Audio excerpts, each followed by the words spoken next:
Holly Rose, and I'm from Canton, Illinois. My husband Scott and I have two children, Parker and Allison, and Parker and Allison have Fragile X syndrome. Fragile X is the leading cause of inherited mental impairment and the leading known genetic cause of autism. It's very personal to me more than anything. I think this is a very important message. I know that when people use the R word, a lot of them don't think of it very personally.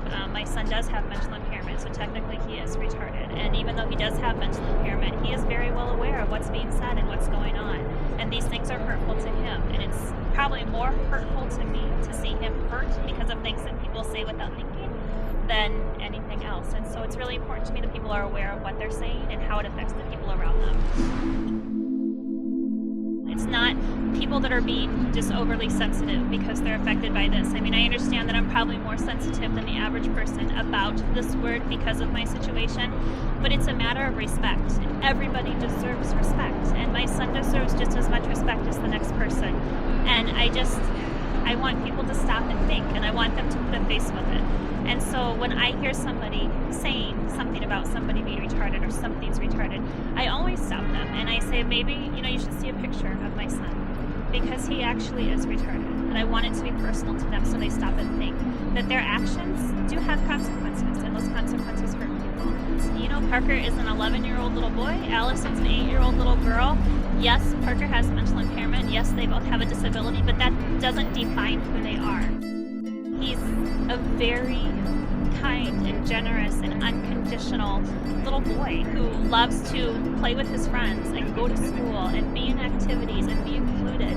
And, Allison's the same way. She's an 8-year-old little girl who just is a typical little girl as much as her disability allows her. I don't want people to see them for their disability. I don't want people to see them for their struggles. I want them to see them just as they would see you or I, and that's for the person that you are. And that's really how we should be seeing everybody. No matter what they do, I'm going to be very proud, but they will always be a part of our community, and I hope they always continue to have support from our community. And because they're not going away, I want our community to embrace them and to really accept who they are and have respect for them, just as I expect my children to have respect for the people in the community around them. Parker and Allison, my babies.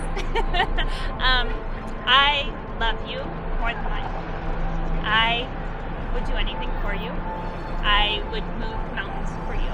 And the reason I'm out and doing what I do is because you deserve a better world. You didn't choose to be born with this disability, but I refuse to let it hold you back. And I refuse to let anybody hold you back because of it. And you deserve the world. And I will be sure they get that.